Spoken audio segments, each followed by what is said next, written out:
একটু মিলাদ কিয়াম আদায় করবেন, ঘরের মধ্যে একটু আল্লাহর হাবিব নূর নবী হায়াতুন নবী জিন্দা নবীকে একটু সালাম জানাবেন। ও যুবকরে জানুনি, আমার মুরব্বি বাবাজিরা, যেই ঘরের মধ্যে একবার আল্লাহর হাবিবের দুরূদ ও সালামের বাণী উচ্চারিত হয়, ওই ঘরটাকে আল্লাহ পাক আবার আগামী বছর এই দিন পর্যন্ত আসমানি জমিনি গজব থেকে আল্লাহ পাক বাঁচায়া দেন। এই জন্য আমি বলে যাব বাবাজিরা, কোন মৌলবী আর মুন্সি বেদাত ফতোয়া দিল, ওই বেদাত গুলা বলবেন রাখেন মিয়া সাহেব আপনার বেদাত ফতোয়া, বেশি বেশি ঘরের মধ্যে আর কয়দিন আছে এই উপলক্ষ করে আপনি দোয়া পড়াবেন। তার মানে এই নয় যে শুধু আপনি শবে বরাতের আগে আপনার ঘরের মধ্যে দোয়া পড়াবেন, এই নয়, সারাটি মাস পড়াবেন, সারাটি বছর পড়াবেন, যতটুকু সম্ভব হয় আল্লাহ তৌফিক যাদেরকে দিয়েছেন ঘরের ভিতরে জিকির আজকার মিলাদ কিয়ামের ব্যবস্থা করবেন। আল্লাহ পাক আসমান থেকে আপনাকে রিজিক দান করে দিবেন। কোন সুবহানাল্লাহ। এবার আসেন এই রাতের ফজিলত এবং মর্যাদা সম্পর্কে একখানা হাদিস আপনাদেরকে শোনাই।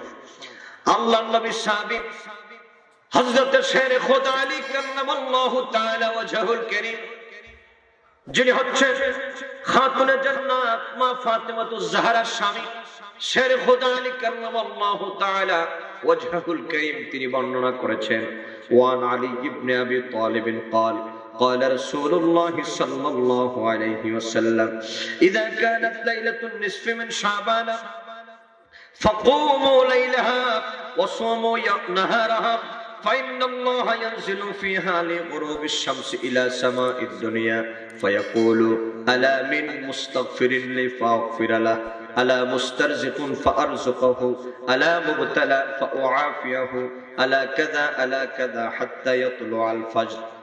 ইবনে মাজাহ শরীফের হাদিস। আল্লাহর নবী সাহাবী আহলে বায়তে রাসূলের অন্যতম সদস্য হযরত শের খোদা আলী বলেন, ও দুনিয়ার মানব সম্প্রদায়, ইদা কানাত লাইলাতুন নিসফি মিন শাবান, যখন তোমরা তোমাদের কারো ভাগ্যে যদি লাইলাতুন নিসফি মিন শাবান মানে শবে বরাতের রাত যদি জুটে যায়, সুবহানাল্লাহ বলেন। শের খোদা আলী বলেছেন, যদি তোমরা, ও যুবকরা শোনো, আমরা কেন শবে বরাতের রাতে ইবাদত করি, আমরা কেন দিনে রোজা রাখি? কথা বলেন। আমরা শবে বরাতের রাতে ইবাদত করি না এবং দিনে রোজা রাখি না? এক ভণ্ড বিয়াদব বাংলাদেশের এক নরপিচাস, সে বলছে শবে বরাতের রাতে যদি কেউ ইবাদত করে, নফল নামাজ পড়ে ইবাদত মনে করে, তাহলে জাহান্নামে যাওয়ার জন্য এটাই যথেষ্ট। আর যদি রোজা রাখে সে বিনা হিসেবে জাহান্নামী, তাতে কোনো সন্দেহ নাই। কত বড় বেয়াদব হলে পড়ে এই ধরনের কথা এই দেশের জনগণকে বোঝাতে পারে। আপনারা বলুন, শবে বরাতের রাতে আমরা আল্লাহকে সিজদা দেই, আমার আল্লাহ পাকের জিকির করি, কোরআনের তেলাওয়াত করি, আল্লাহ পাকের দরবারে আমরা তওবা করি, এক শ্রেণীর মোল্লা মুর্শিদের এটা সহ্য হয় না। তাহলে বলেন, ওরা কি ইসলাম আর মুসলমানদের বন্ধু না দুশমন? এদের সাথে আমাদের কোনো সম্পর্ক থাকতে পারে? কথা বলেন, কোন সম্পর্ক?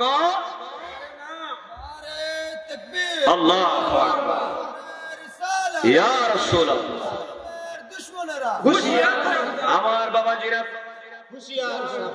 আমার বাবাজিরা ফতনুসার এলাকায় এমনি হুঁশিয়ার আছে। কথা ঠিক কিনা? এটা যেই সেই জায়গা না, এনে আইয়া ফাইজলামি করলে মায়ের খাওয়া ছাড়া কোনো উপায় নাই। কথা ঠিক কিনা? এখানে আমার নবীর পক্ষের লোক, আউলিয়া কেরামদের পক্ষের লোক, আল্লাহ এবং রাসূলের জন্য জীবন দিতে পারে এমন লোকের অভাব নাই। কথা বলা ঠিক কিনা? অতএব সাবধানে, ফতুয়া ডেলিভারি দিয়া বাংলাদেশে কোনো লাভ নাই। কথা ঠিক কিনা? এই ফতুয়া দিয়ে বাংলাদেশে কোনো লাভ নাই। এবার শোনেন আমার যুবকেরা, আমরা যারা রাতের বেলা ইবাদত করি, দিনের বেলায় আমরা যারা রোজা রাখি, আল্লাহর নবী সাহাবী হযরত শের খোদা আলী বর্ণনা করেছেন, ও পৃথিবীর মানব সম্প্রদায়, ইদা কানাত লাইলাতুন নিসফি মিন শাবান, যদি তোমাদের ভাগ্যে, কারো ভাগ্যে যদি শাবান চাঁদের 14 তারিখ দিবাগত রাত মানে শবে বরাতের রাত যদি জুটে যায়, তাহলে ফাকুমু লাইলাহা, তোমরা সারাটি রাত দাঁড়িয়ে আমার মহান মালিক, আমার মহান আল্লাহ পাকের ইবাদত করবা। ওয়াসুমু নাহারাহা, এবং দিনের বেলায় তোমরা রোজা রাখবা। সুবহানাল্লাহ কান। তাহলে বলেন, রাতের বেলায় ইবাদত, দিনের বেলায় রোজা রাখার ব্যাপারে হাদিস আছে না নাই? শবে বরাতের ব্যাপারে প্রায় 19টি সহিহ বর্ণনা, রওয়ায়াত 19টি রওয়ায়াত এসেছে, যার মধ্যে কোন ধরনের বিন্দু পরিমাণ সংশয়ের কোনো সুযোগ নাই। 19টি রওয়ায়াত এইরকম স্পষ্ট শবে বরাতের রাতের ইবাদত বন্দেগীর ব্যাপারে। কাজে নিঃসন্দেহে এই রাতকে আপনারা পালন করবেন। আল্লাহর নবী সাহাবী বলেন, উসমু নাহারাহা, তোমরা দিনের বেলায় রোজা রাখবা। কারণ কি জানো নি? ফাইন্নাল্লাহ ইয়ানজিলু ফিহা লিগুরুবিশ শামসি ইলা সামাইদ দুনিয়া। কারণ আল্লাহ পাক এই দিন রাতে, তার মানে সূর্যাস্তের পরে আল্লাহ পাক তার অসংখ্য রহমত আর বারাকাত প্রথম আসমানের মধ্যে ঢেলে দেন। সুবহানাল্লাহ বলেন। আমাদের দেশের বহু মাওলানা সাহেবরা বলেন যে আল্লাহ প্রথম আসমানে চলে আসেন। তোরা দাঁড়িয়ে আছিস কোন দুঃখে রে? এদিকে বসবি, তাহলে বসো, তাহলে আমার বাইরে এদিকে বসো, দাঁড়াবো। আমার বাবারা, আল্লাহর হাবিব নূর নবী, হায়াতুন নবী, জিন্দা নবী, সাহাবী, তিনি বলেছেন আল্লাহ পাকের রহমত ওই দিন মানুষের নিকটবর্তী হয়ে যায়। তার মানে আল্লাহ পাক প্রথম আসমানে আসেন সেটা বলা যাবে না। আল্লাহ পাকের রহমত ওই জায়গার মধ্যে চলে আসে। সুবহানাল্লাহ। কারণ প্রথম আসমানের মধ্যে আল্লাহ পাক ফেরেশতাদের মাধ্যমে তিনি ডাকতে থাকেন।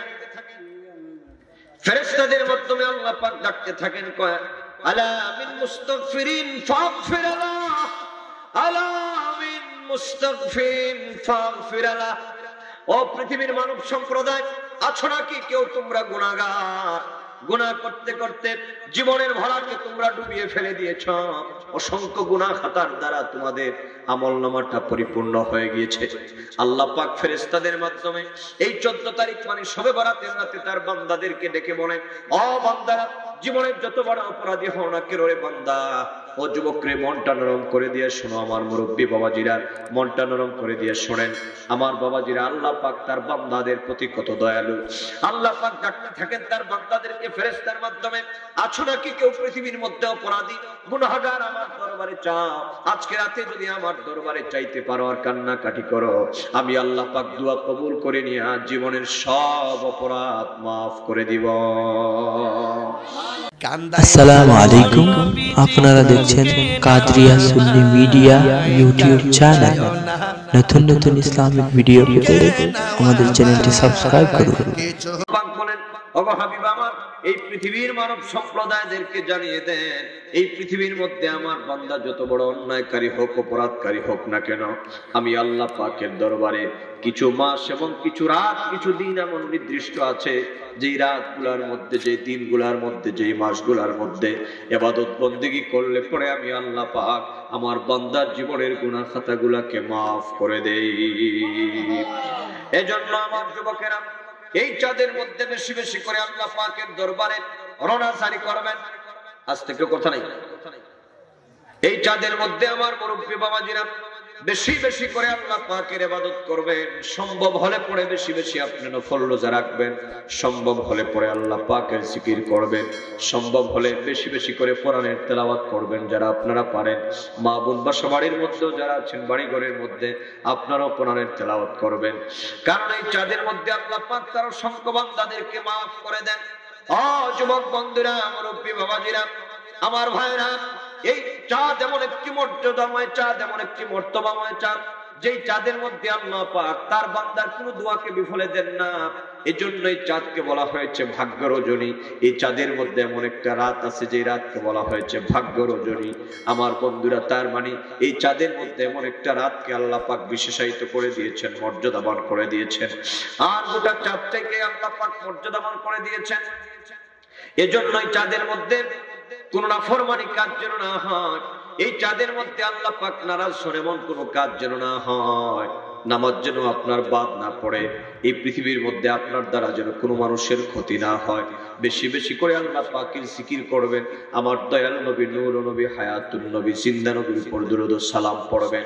আশা করা যায় আল্লাহ পাক জীবনের গুনাহগুলোকে মাফ করে দিবেন এবং আমাদের মর্যাদা বাড়ায় দিয়া আল্লাহ পাক তার হাবিবের খাতিরে, আমার দয়াল নবীজির খাতিরে আল্লাহ পাক আমাদেরকে উচ্চ মাকাম দান করে দিবেন। কোন সুবহানাল্লাহ। এজন্যই চাঁদের মধ্যে বেশি বেশি করে আল্লাহ পাকের ইবাদত এবং বন্দেগী করবেন। রমাদান মাসকে বলা হয়েছে, এটা হচ্ছে মুতাহহির। রমজান শব্দটি রামদান থেকে, এর অর্থ হচ্ছে জ্বালিয়ে দেওয়া, ভালো আছে, পুড়িয়ে দেওয়া। তার মানে আল্লাহর কোন বান্দা যদি শাবান চাঁদে নফল ইবাদত করে আর যদি নিয়ত করে আল্লাহ পাক আমি রমজান মাসের প্রস্তুতির জন্য শাবান মাসে আমি নফল রোজাগুলা রাখলাম।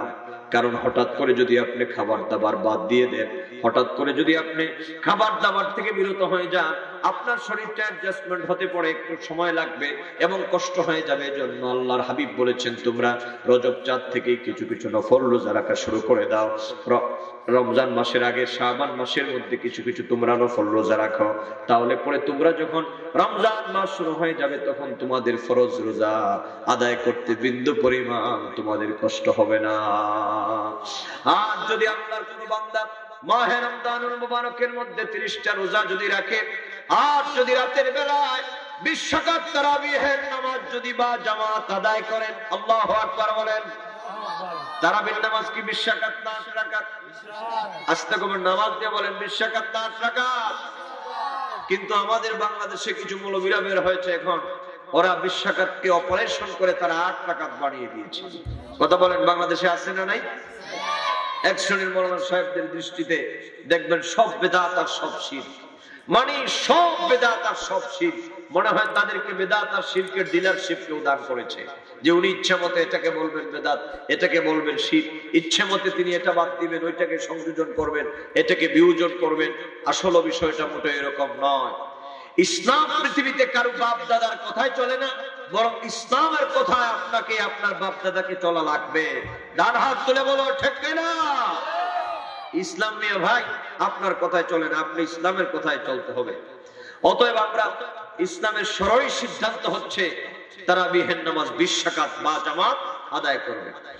আল্লাহর হাবিব নূর নবী, হায়াতুন নবী, জিন্দা নবী, শাফাতের কান্ডারি নবী বলেন, উম্মত এই পৃথিবীর মধ্যে যদি কোনো ব্যক্তি মাহে রমাদানুল মুবারকের মধ্যে যদি রোজা রাখে আর 20 রাকাত তারাবিহের নামাজ যদি আদায় করে, যখন ওই ব্যক্তিটা ঈদুল ফিতরের ঈদগাহের মধ্যে যায় ঈদুল ফিতরের নামাজ আদায় করার জন্য, আল্লাহ পাক রাস্তার মোড়ে মোড়ে চতুর্দিকে আমার মহান মালিক, আমার মহান আল্লাহ পাক ফেরেশতাদেরকে নিযুক্ত করে দেন।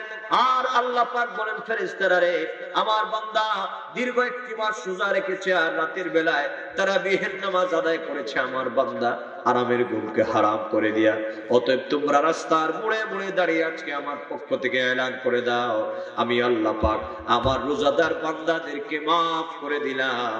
শুধু মাফ করে দিলাম না, আমল নামাটারে ধুয়ে মুছে পাক আর সাফ বানিয়ে দিলাম। আল্লাহু আকবার বলেন, আল্লাহু আকবার। এজন্য বলা হয়েছে রমাদানু মুতাহহির, মানে রমজান মাস মানুষকে পবিত্র করে দেয়, আমল নামাকে ধুয়ে মুছে পাক আর সাফ করে দেয়। এবার এই যে শাবান চাঁদ, এই চাঁদের মধ্যে একটি রাত আছে, যে রাতটাকে কোরআনুল কারীমের ভাষায় বলা হয় লাইলাতুল মুবারাকা, হাদিসের ভাষায় বলা হয় লাইলাতুন নিসফি মিন শাবান। আসলে সময় যেহেতু খুবই কম, আমাকে খুব টাইটলি বলতে হবে অনেক কথা, আপনারা বুঝে নেবেন। আর এই বক্তব্যগুলো তো আপনারা আপনাদের মসজিদের হুজুরদের কাছ থেকে, বিভিন্ন আলেমদের জবান থেকে আপনারা শোনেন, আমি শুধু আপনাদেরকে একটু ইশারা দিয়ে যাই। এই যে এখন শাবানের চাঁদ, আল্লাহ পাক চাহে তো আগামী শুক্রবার, নাকি আগামী শুক্রবার 14ই শাবান, যেটাকে লাইলাতুন নিসফি মিন শাবান বলা হয়েছে, যেটাকে আমরা শবে বরাত বলি। আপনারা বলেন শবে বরাতের পক্ষে আছেন না নাই? আসতে কমেন্ট, আমরা আছি না নাই? কিন্তু বাংলাদেশে বহু মৌলবী সাহেবরা দেখবেন শবে বরাতের রাতে মসজিদ তালা মেরে বিন্দা, কথা কোন ঠিক কিনা? মানে নিজেও ইবাদত করবে না আর জনগণকে ইবাদত করতে দিবে না। অতএব আমরা আজকের এই মাহফিল থেকে এই মেসেজটুকু দিতে চাই, শবে বরাত কোরআন সুন্নাহ দ্বারা প্রমাণিত, এটাকে অস্বীকার করার কোনো উপায় নাই। কথা বলেন ঠিক কিনা?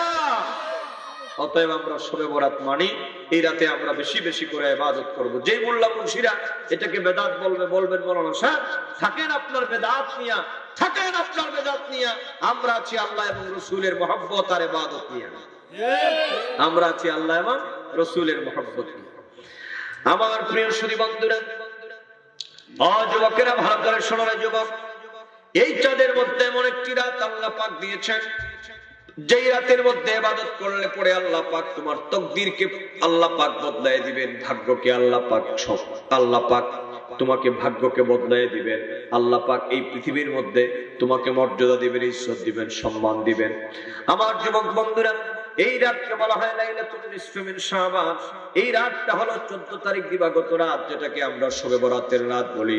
এই রাতের ব্যাপারে বলা হয়েছে আমার ভাইয়েরা, يعلم أن ليلة النصف من شعبان لها أسماء كثيرة لفضيلة عديدة، منها ليلة البراءة وليلة المباركة وعيد الملائكة وليلة الغفران وليلة العتق من النار مشهورة ومأثورة। এই রাতকে বলা হয়েছে লাইলাতুল বারাআ, মানে পাপ মুক্তির রাত। কোন সুবহানাল্লাহ, আওয়াজ দিয়ে বলেন সুবহানাল্লাহ। মানে পাপ মুক্তির রাত, এটাকে বলা হয় লাইলাতুল বারাআ। আমার যুবক বন্ধুরা, এই পৃথিবীতে অসংখ্য অগণিত অন্যায় অপরাধ আমাদের আছে। ও বাবাজিরা, এই পৃথিবীতে অন্যায় অপরাধের তো আমাদের কোনো সীমা পরিসীমা নাই। আমার মা বোনেরা, এই পৃথিবীর মধ্যে আমরা মানুষ, অন্যায়ের কোনো সীমা পরিসীমা নাই। কিন্তু মনে রাখবারে যুবক, সামনে যে একটা রাত আসতেছে, ওই রাতটাকে তোমরা জীবনের জন্য একটা সুবর্ণ সুযোগ, একটা গোল্ডেন অপরচুনিটি হিসাবে তোমরা মনে করবা। এই রাতের মধ্যে আল্লাহর কোন বান্দা যদি আল্লাহ পাকের দরবারে কায়মন বাক্যে যদি তওবা করে, আর যদি বলে আল্লাহ, ওগো আমার মাবুদ, ও মালিক মাওলা, জীবনে অন্যায় করেছি, অপরাধ করেছি, বুঝি নাই, আমার জীবনের গুনাহগুলো মাফ করে দাও। আল্লাহ পাকের দরবারে যদি কান্না করে, আল্লাহ পাকের দরবারে যদি চায়, আল্লাহ পাকের হাবিব নূর নবী হায়াতুন নবী বলেছেন, ও পৃথিবীর মানব সম্প্রদায়, আল্লাহ পাক আমার সাথে এই বিষয়ে ওয়াদা করেছেন, আল্লাহ পাকের দরবারে কায়মুল বাক্যে যারা তওবা করবে, আল্লাহ পাক তাদের জীবনের গুনাহগুলোকে আল্লাহ পাক মাফ করে দিয়ে আমলনামাটারে পাক আর সাফ বানায় দিবেন। যুবকরা মনে রাখবা, এই পৃথিবীতে আমরা অপরাধ করবই, যেহেতু শয়তান পিছনে পিছনে লাগানো আছে। আর অপরাধীদের মধ্যে ওই ব্যক্তি আল্লাহর দরবারে সবচেয়ে উত্তম, যেই ব্যক্তি অপরাধ প্রবণ হওয়ার পর, অপরাধ করার পর আল্লাহ পাকের দরবারে নিজের অপরাধী স্বীকার করে, তার মানে আল্লাহ পাকের দরবারে কায়মুল বাক্যে তওবা করে। জীবনে যত বড় অপরাধী হও না কেন, আল্লাহ পাকের রহমত থেকে মায়ুস হওয়া যাবে না, দূরে সরে যাওয়া যাবে না, আল্লাহ পাকের রহমত থেকে বিতাড়িত হওয়া যাবে না। আল্লাহ পাক তো ভয়ের বাণী আমাদেরকে দিয়ে দিয়েছেন। যেমন আল্লাহ পাক বলেন, বান্দা শোনো, লা তাকনাতু মির রাহমাতিল্লাহ ইন্নাল্লাহা ইয়াগফিরুজ যুনুবা জামিআ ইন্নাহু হুয়াল গফুরুর রহিম। পড়েন যারা পারেন, ইন্নাহু হুয়াল গফুরুর রহিম। আল্লাহ পাক বলেন, বান্দারে তুমি যত বড় অপরাধী হও না কেন, আমার দরবারে, ও বান্দা, যখন তুমি প্রার্থনা করবা, কায়মুল বাক্যে আমার দরবারে চাইবা, আমি আল্লাহ পাক তোমাদের জীবনের গুনাহগুলোকে মাফ করে দিব। যেহেতু আমি গফুর, শুধু ক্ষমাকারী নয়, আমি তোমাদের প্রতি রহিম, আমি তোমাদেরকে ক্ষমা করে দেই। ক্ষমার পরে আমি আল্লাহ দয়ার দরজা তোমাদের জন্য চির উন্মুক্ত করে দেই। তাহলে যুবক, কথা বুঝে থাকলে জবাব দাও, গুনাহ মাফ করার মালিক কে? তাড়াতাড়ি বলেন, তাড়াতাড়ি বলেন, গুনাহ মাফ করার মালিক কে? তো চাইতে হবে কার কাছে? আল্লাহর কাছে। এই রাতে শাবান চাঁদের 14 তারিখ রাতে বেশি বেশি করে চাইবে। এর রাতকে বলা হয়েছে ওয়ালাইলাতুল মুবারাকা। এটা হচ্ছে বরকতের রজনী। মানে পৃথিবীতে আমরা চলতে গেলে বরকতের দরকার আছে না নাই? আসতে খবর না আছে না নাই? সময়ের বরকতের প্রয়োজন, রিজেকের বরকতের প্রয়োজন, ইজ্জতের বরকতের প্রয়োজন, ধন সম্পদের বরকতের প্রয়োজন। পৃথিবীর মধ্যে আমরা যারা যত জীবন বেঁচে থাকবো, আল্লাহ পাকের দয়া ছাড়া আমরা বাঁচতে পারবো না। বহু মানুষ আমাদেরকে কয়, মাওলানা সাহেব, মুফতি সাহেব, বহু টাকা পয়সা আমরা ইনকাম করি, কিন্তু টাকার মধ্যে কোনো বরকত আমরা পাই না। কথা বলেন আছে না নাই? বহু অফিসাররা বলে, কয় হুজুর, মাসে তো 2 হাতে টাকা ইনকাম করে, কিন্তু কোনো টাকার মধ্যে বরকত পাই না। কারণ যুবক, মনে রাখবা, পৃথিবীতে আল্লাহ পাকের রহমত আর দয়া, আমার মহান মালিকের বারাকাত যদি না থাকে, তুমি যত টাকা পয়সা ইনকাম করো না কেন, এই পৃথিবীর মধ্যে তুমি প্রবৃদ্ধি পাবে না। এই পৃথিবীতে আল্লাহ পাকের দয়া ভিন্ন কোনো মানুষ খুব খুশহালে চলাফেরা করতে পারে না। এই জন্য আল্লাহ পাক এই শাবান চাঁদের 14 তারিখ দিবাগত রাতে তিনি সমস্ত বারাকাতের দরজাকে উন্মুক্ত করে দেন। সুবহানাল্লাহ। এজন্য এই রাতের মধ্যে বেশি বেশি আল্লাহর দরবারে চাইবেন, আল্লাহ আমার সম্পদে বরকত দাও, আমার হায়াতে বরকত দাও, দৌলতে বরকত দাও, ইজ্জতের মধ্যে বরকত দাও। আল্লাহ পাক বলেন বান্দারে আমার কাছে চাইবা, উদউনি আস্তাজিব লাকুম, উদউনি আস্তাজিব লাকুম। আমার কাছে যদি চাও, আমাকে যদি ডাকো, আমাকে যদি ডাকো আর আমার কাছে যদি চাও, দুনিয়ার মানুষদের কাছে একবার দুইবার তিনবার যদি কোনো জিনিস চাও, দুনিয়ার মানুষ তোমার উপর রাগত হয়ে যাবে, দুনিয়ার মানুষ তোমার প্রতি বীতশ্রদ্ধ হয়ে যাবে, তোমার প্রতি কি হয়ে যাবে, মন খারাপ হয়ে যাবে। কিন্তু আল্লাহ পাক তিনি এমন এক মহান আল্লাহ, আমার মহান মালিক এমন এক আল্লাহ, আমার আল্লাহ এমন এক দয়াল আল্লাহ, যার কাছে কোন ব্যক্তি না চাইলে পরে আমার আল্লাহ পাক তার উপরে রাগ হয়ে যায়। আর বান্দা যত বেশি চাইবে আল্লাহ তত বেশি দয়াবান হয়ে যায়। আল্লাহু আকবার বলেন, আল্লাহু আকবার। এই জন্য আল্লাহর কাছে বেশি করে চাইবেন। সুবহানাল্লাহ বলেন। তুমি রহমান, তুমি মেহেরবান, বলো না যুবক, তুমি রহমান, তুমি মেহেরবান, পাপী গহনা তব শান, অন্ধ বুঝে না তব শান, তুমি রহমান, তুমি মেহেরবান। জনম জনম যদি গাহি তোমার মহিমা গাওয়া শেষ হবে নাহি, ঠিক না বলো? জনম জনম যদি গাহি তোমার মহিমা গাওয়া শেষ হবে নাহি। দয়া করো হে প্রভু, দয়া করো হে প্রভু, তুমি দয়াবান, তুমি রহমান, তুমি মেহেরবান, তুমি রহমান, তুমি মেহেরবান। কখনো তোমাকে যদি ভুলি, হেদায়েতের আলো জ্বলে নিও কাছে তোলে। কখনো তোমাকে যদি ভুলি, হেদায়েতের আলো জ্বলে নিও কাছে তোলে।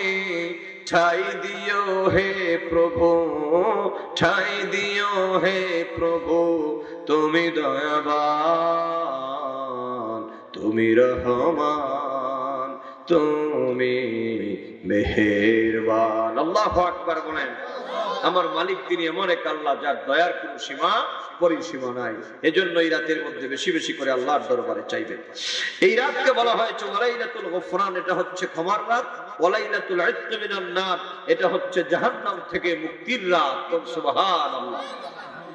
এই প্রসঙ্গে দুটি কথা না বললে নয় আমার বাবাজিরা, যুবক বন্ধুরা। এখানে বহু মানুষ আছেন, আপনাদের আব্বা নাই, আপনাদের আম্মা নাই, কথা বলেন আছেন না নাই? অনেক মানুষ আপনার এখানের মধ্যে আছেন, আব্বাও নাই, আম্মাও নাই। যুবকরা একবার চিন্তা করবা, পৃথিবীর মধ্যে কত দিন যায়, কত রাত যায়, কত সপ্তাহ চলে যায়, কত মাস চলে যায়, কত বছর চলে যাবে, কিন্তু কোনদিন কি আপনার মা বাবা এই পৃথিবীর থেকে যারা জন্মের মতো বিদায় হয়ে গেছেন তারা কি ফেরত আসার কোন সম্ভাবনা আছে? কোনদিন সম্ভাবনা নাই। এজন্য আল্লাহ পাক বলেছেন, বান্দারে এই পৃথিবীতে তোমাদের যাদের মা নাই বাবা নাই, তোমাদের মা বাবার জন্য আমি আল্লাহ পাক জাল্লা শানুহু আম্মা নাওয়ালহুর দরবারে আমরা বেশি বেশি করে দোয়া করার জন্য আল্লাহ পাকের শেখানো ভাষায় তিনি আমাদেরকে তিনি শিক্ষা দিয়েছেন। বান্দা তোমাদের যাদের পিতামাতা নাই আমার দরবারে দোয়া করবা, রব্বিরহামহুমা কামা রব্বায়ানি সগীরা। পড়েন যারা পারেন, রব্বিরহামহুমা কামা রব্বায়ানি সগীরা। আল্লাহ পাক এই দোয়া শিক্ষা দিয়েছেন, আপনারাও জানেন। এজন্য এক হাদিসের মধ্যে এসেছে, আল্লাহর নবী, নূর নবী, হায়াতুল নবী, শাফাআতের কান্ডারি নবী বলেন, উম্মত তোমাদের যাদের মা নাই, তোমাদের যাদের বাবা নাই, মায়ের কবরের পাশে চলে যাও, বাবার কবরের পাশে চলে যাও। সেখানের মধ্যে তোমার পিতামাতার, মৃত পিতামাতার কবরের সামনে দাঁড়ায় সূরাতুল ফাতিহা তুমি তেলাওয়াত করো, সূরাতুল ইখলাস তেলাওয়াত করো, এবং আমি দয়াল নবীর উপরে তোমরা দরুদ সালাম পড়ো। ও দুনিয়ার মানব সম্প্রদায়, জানোনি পিতামাতার কবরের পাশে দাঁড়ায় কোন সন্তান যদি তার মা বাবার কবরের সামনে দাঁড়ায় যদি আল্লাহ পাকের কোরআনের তেলাওয়াত করে, আমার নবীর দুরূদ যদি পড়ে, আল্লাহর হাবিব বলেন উম্মত শুনে রাখো, কোন আপন সন্তান তার মা বাবার কবরের সামনে দাঁড়ায় এইরকম করে যদি আল্লাহ পাকের দরবারে দোয়া করে, দুটি চোখের পানি যদি ছেড়ে দেয়, উম্মত আমি নবী আমার জবান মুবারক দিয়ে বলে গেলাম, ওই সন্তানের চোখের পানিগুলা নাকের আগায় আসার আগে আগে আল্লাহ পাক তার মা বাবার কবরের আযাব মাফ করে দেন। এজন্য যুবকেরা বলো, মা বাবা যাদের নাই কবরের জিয়ারতের প্রয়োজন আছে না নাই? আজ থেকে বড় আওয়াজ দিয়ে বলো, আছে না নাই? মাশাআল্লাহ, মাস্টার সাহেব কিয়ামতের আগে গিয়ে লাগবে, ওয়াজ আমার শেষ আর আপনি আইছেন, আপনি তো আগে থাকতেন। আমার মায়ের মানুষ। যুবক বন্ধুরা, তোমাদেরকে 1 ঘন্টা 3 ঘন্টার বক্তৃতা শোনায় যাবো, অতএব কথাবার্তা বলবো না, দেখছি টাকা বাড়া, আর চাটা লাগবে না। বাবা একটু চা খেলো, এই চা যেহেতু আসছে এখানে, একটু জিকির পড়েন, লা ইলাহা ইল্লাল্লাহ। চা খাবেন? একটু চা খাবেন? আপনাদেরকে খাওয়াইতে পারলাম না বলে দুঃখিত, মনে কিছু নিয়ে না, হুজুর একলা একলা খেতেছে।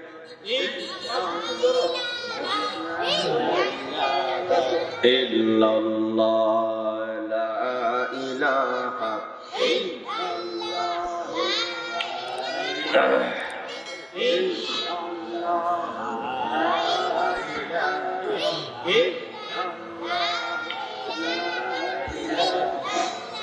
লা ইলাহা ইল্লাল্লাহ মুহাম্মাদুর রাসূলুল্লাহ। সবাই পড়েন সাল্লাল্লাহু আলাইহি ওয়াসাল্লাম। তাহলে বলুন, এই রাতে কবরের জিয়ারতের দরকার আছে না নাই? বাংলাদেশে দেখবেন বহু মাওলানা সাহেবরা কবরের জিয়ারতকে বিদআত ফতোয়া দেয়, ওই কবরের জিয়ারত করা বিদআত। কিন্তু ওই সমস্ত মাওলানা সাহেবদের হাতে যদি আপনি গড় করে 500 টাকার একটা নোট ধরায় দেন, তাইলে বলবে, কই আরে ভাই কিসের বেদাত, আমার 14 গোষ্ঠী কবরে জিয়ারত করছে। কথা বলেন ঠিক কিনা? অনেক মাওলানা সাহেব মিলাদ কিয়ামকে বেদাত বলে, কিন্তু কড় করে 2-1টা নোট যদি হাতে ধরায় দেন, দেখবেন বলবে, আরে ভাই মিলাদ কিয়াম আমার বাপ দাদা সারা জীবন করছে। আমরা বলি, ভাই আপনি যদি বিদআতই বলে থাকেন তাহলে তো আপনার বুঝে শুনে বলা দরকার ছিল, আপনি বিদআতের উপরই স্থিতিশীল থাকা দরকার ছিল। তাহলে এটা আবার কেমন বেদাত বলেন, যেখানে টাকা 500 হলে আপনার ফতোয়া বদল বদল হয়ে যায়? কথা কোন ঠিক কিনা? অতএব আমরা বলবো, আপনারাও বেদাত না বলে ইবাদত হিসাবে কবরের জিয়ারত করেন। আল্লাহ পাক মা বাবার কবরের আযাবকে maaf করে দিয়া কবরগুলোকে জান্নাতের বাগান বানিয়ে দিবেন। আল্লাহু আকবার বলেন। বেশি করে কবরের জিয়ারত করবেন। আমাদের সিলেট অঞ্চলে একটা রুসুম বা রেওয়াজ আছে, শবে বরাতের দিনে আসরের নামাজের পরে মাকবারাগুলোকে জিয়ারত করা। মাস্টার সাহেব আছে না নাই? আছে। ঘরে ঘরে দাওয়াত আছে, এই দাওয়াতগুলো বন্ধ করতে চাচ্ছে। বেশি করে হুজুরদেরকে দাওয়াত খাওয়াবেন, হাদিয়া কম দিয়ে না। ইমাম সাহেব নিয়ে আপনি আগের দিনে মানুষ দাওয়াত দিয়ে হাদিয়া কত হইতো? 50 টাকা। এখন 50 টাকা দেয় না মানুষ, এখন 100-200 টাকা। এই ইমাম সাহেব ঠিক আছে নিও, কত দেয় আজকে কইয়া যাবো, কত দেয়? 100 নেই? না না, তাইলে হইতো না। না না, হাত সবের রেট বাড়ছে, ইমাম সাহেবদের রেট বাড়ার দরকার আছে না নাই? ইমাম সাহেবকে দাওয়াত দিবেন, নিয়ত করবেন আপনি বাজার থেকে বড় একটা মাছ যদি আপনি কিনে আনেন, তাহলে তো আপনার 200-500 টাকা বেশি চলে যায়। সেখান থেকে আপনি 100 টাকা বেশি রাখবেন, আমার ইমাম সাহেবকে হাতে দিব। একটা মিলাদ দিবেন, একটু মিলাদ কিয়াম আদায় করবেন। ঘরের মধ্যে একটু আল্লাহর হাবিব নূর নবী হায়াতুন নবী জিন্দা নবীকে একটু সালাম জানাবেন।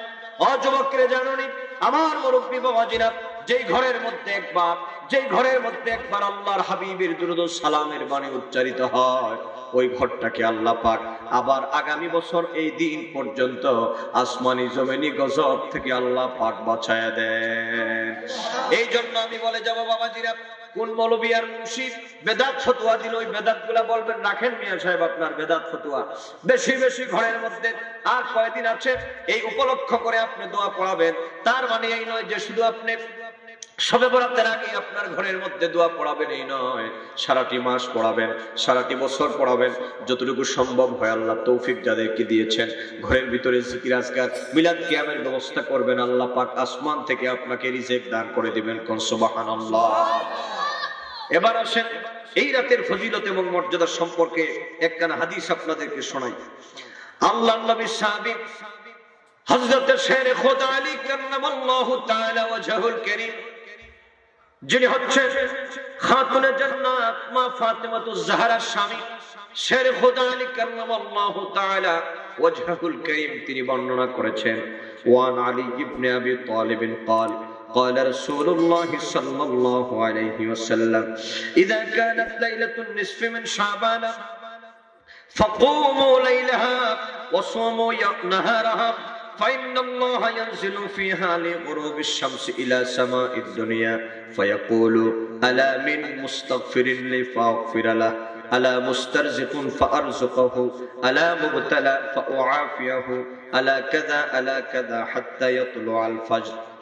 ইবনে মাজাহ শরীফের হাদিস। আল্লাহর নবী সাহাবী আহলে বায়তের রাসূলের অন্যতম সদস্য হযরত শের খোদা আলী বলেন, ও দুনিয়ার মানব সম্প্রদায়, ইদা কানাত লাইলাতুন নিসফ মিন শাবান, যখন তোমরা তোমাদের কারো ভাগ্যে যদি লাইলাতুন নিসফ মিন শাবান মানে শবে বরাতের রাত যদি জুটে যায়, সুবহানাল্লাহ বলেন। শের খোদা আলী বলেছেন, যদি তোমরা ও যুবকরা শুনো, আমরা কেন শবে বরাতের রাতে ইবাদত করি, আমরা কেন দিনে রোজা রাখি? কথা বলেন। আমরা শবে বরাতের রাতে ইবাদত করি না এবং দিনে রোজা রাখি না?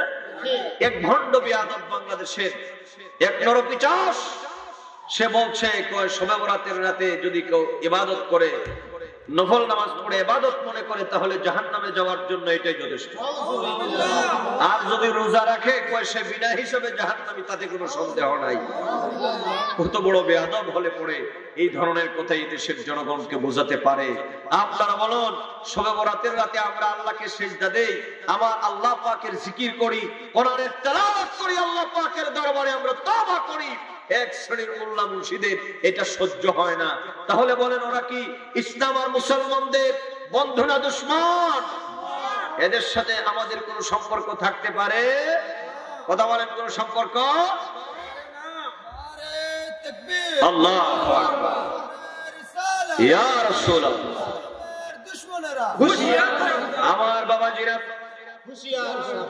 আমার বাবাজিরা কতনুসার এলাকায় এমনি হুঁশিয়ার আছে। কথা ঠিক কিনা?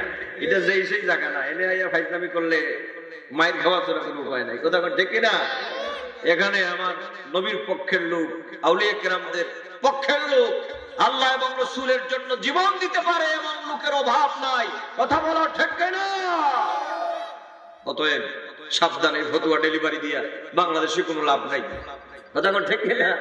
এই ফতুয়া দিয়ে বাংলাদেশে কোনো লাভ নাই। এবার শোনেন আমার যুবকেরা, আমরা যারা রাতের বেলা ইবাদত করি,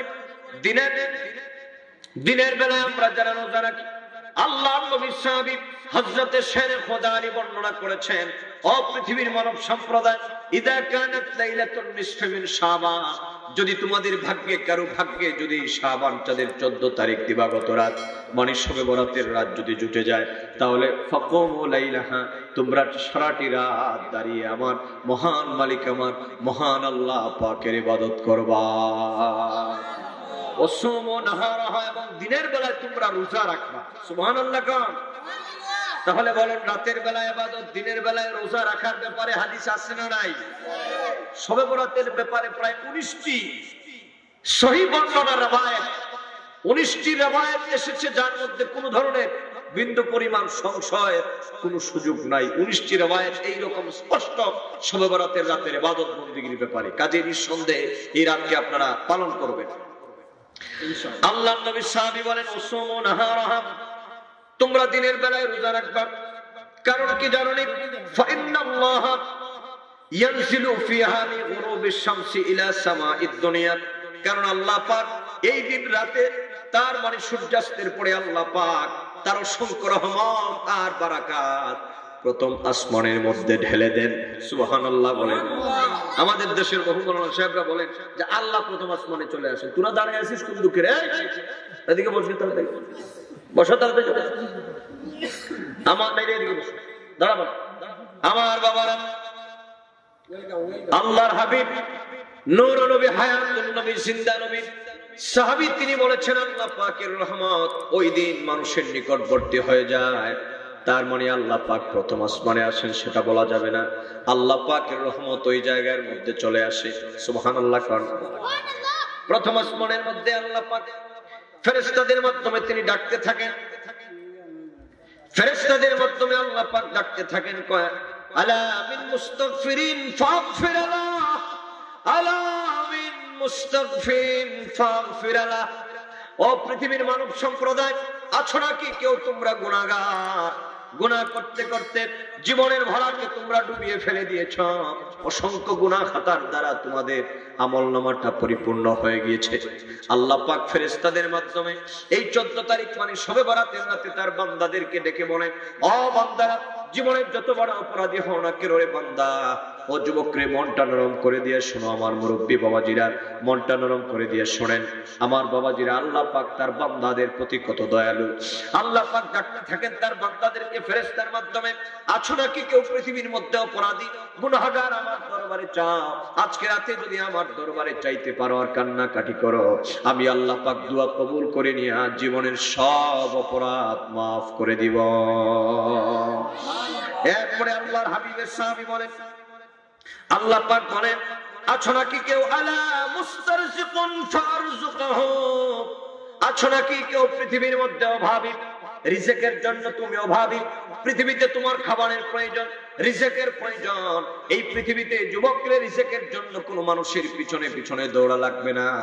এই পৃথিবীর কোনো মানুষ তোমাকে খাওয়াইতে পারবে না, একথা বিশ্বাস রাখো। রিজকের মালিক তো আমার আল্লাহ পাক, রিজেক দেওয়ার মালিক তো আমার আল্লাহ পাক। আল্লাহু লাতীফুম বিইবাদিহি ওয়া ইয়ারযুকু মান ইয়াশাউ বিগাইরি হিসাব। আল্লাহু আকবার বলেন। আল্লাহু লাতীফুম বিইবাদিহি, আমার আল্লাহ পাক তিনি তার বান্দার প্রতি লতীফ, অতিবদশী।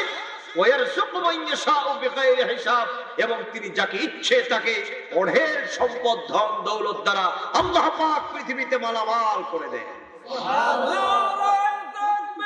আল্লাহু আকবার। ইয়া রাসূলুল্লাহ।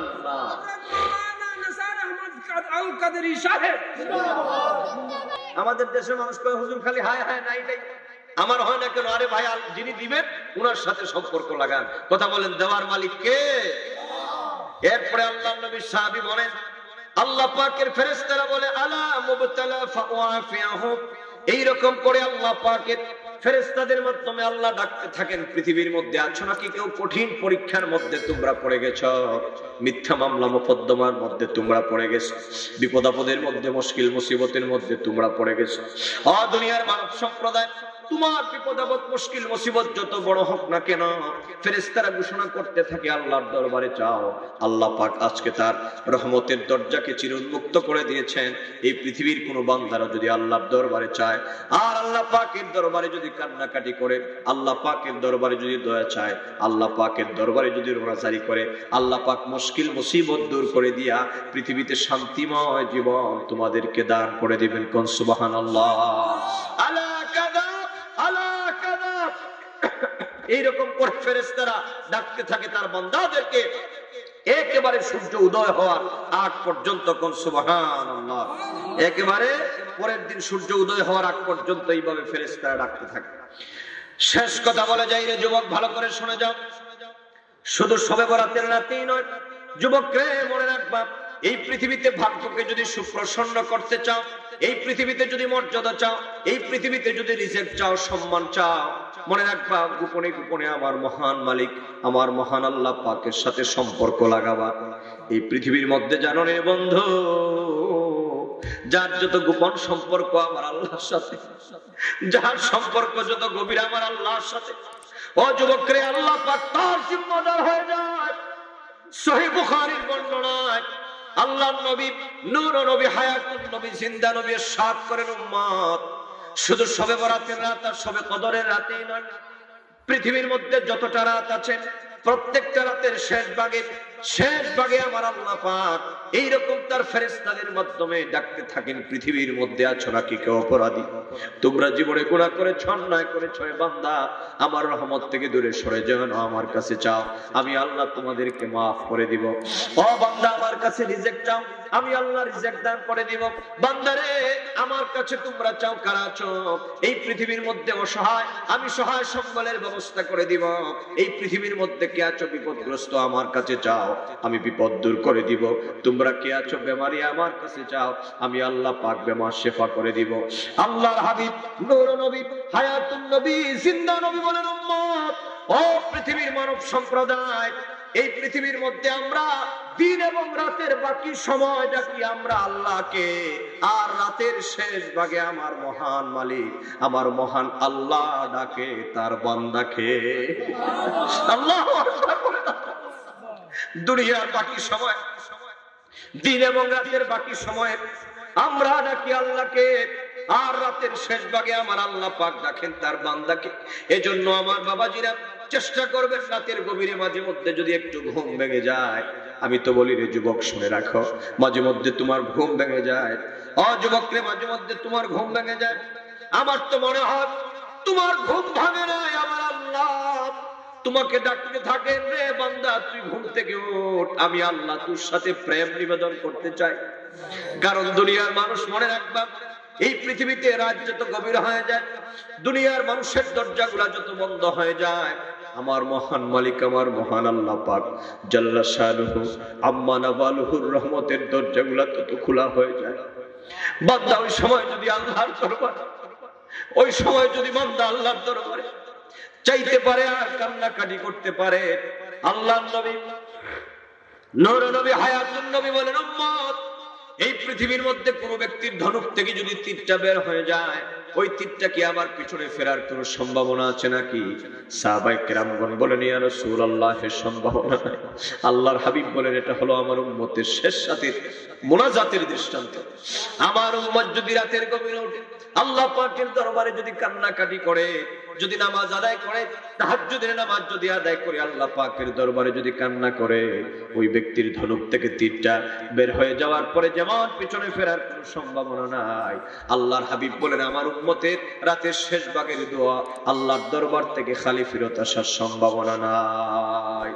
এজন্য আমার বাবারা বেশি বেশি আল্লাহ পাকের ইবাদত করবেন, আমার দয়াল নবীর উপর দরুদ ও সালাম করবেন।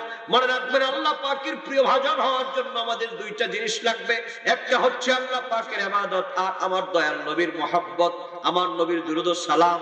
সুবহানাল্লাহ। এই ভাই, আমরা এখানে বক্তৃতা করি, আপনারা গোল মিটিং করেন, এটা একটা কথা হইল? এটা কথা হইল? আস্তাগফিরুল্লাহ আল-আযীম, এটা বেহেশতের বাগান।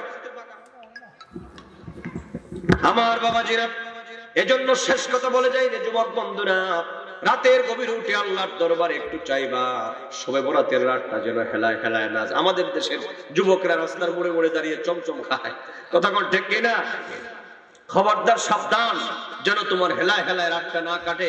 ওই রাতের জন্য ইবাদত বন্দিগির মাধ্যমে সারাটি রাত যেন কাটে। আল্লাহ পাক মর্যাদা দিবেন, প্রকৃতি দিবেন, সম্মান দিবেন, ইজ্জত দিবেন, পৃথিবীতে মাথা উঁচু করে বাঁচার ব্যবস্থা করে দিবেন। সুবহানাল্লাহ। সাদাকাল্লাহু মাওলানাল আযীম ওয়া সাদাকা রাসূলুহুন নবিয়্যুল হাবিবুল কারীম ওয়া নাহনু আলা যালিকা মিনাশ শাহিদিন ওয়াশ শাকিরিন ওয়ালহামদুলিল্লাহি রাব্বিল আলামিন।